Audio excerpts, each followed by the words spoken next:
ప్రేక్షకులకి దీపావళి పండుగ శుభాకాంక్షలు. అలాగే మద్యం ప్రియులకి శుభవార్త.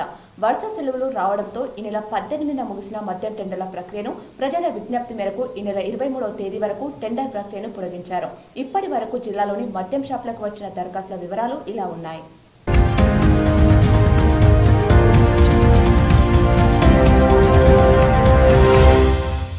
నిజామాబాద్ జిల్లాలో మొత్తం 102 మద్యం షాపులకు 2633 దరఖాస్తులు వచ్చాయని ఎక్సైజ్ అధికారులు తెలిపారు.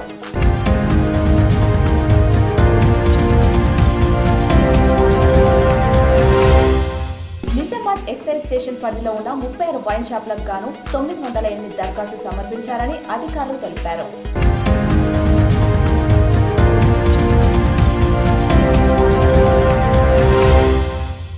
బోధన్ ఎక్సైజ్ స్టేషన్ పరిధిలో ఉన్న 18 మద్యం షాపులకు 427 దరఖాస్తులు స్వీకరించినట్లు అధికారులు చెప్పారు.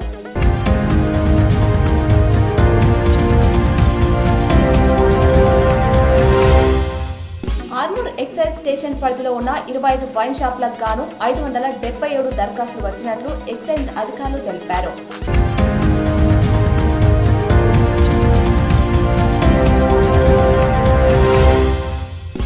ఎక్సైజ్ స్టేషన్ పరిధిలో ఉన్న 12 మద్యం దుకాణాలకు గాను 355 దరఖాస్తులు వచ్చినట్లు ఎక్సైజ్ అధికారులు వెల్లడించారు.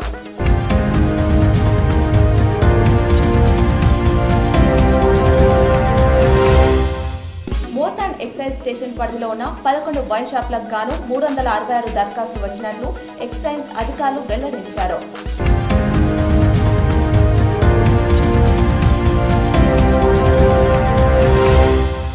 ఎప్పటికప్పుడు ఎక్సైజ్ టెండర్ల అప్డేట్ కోసం చూస్తూనే ఉండండి మీ K6. మరో బులెటిన్లో తాజా సమాచారంతో మళ్ళీ కలుద్దాం.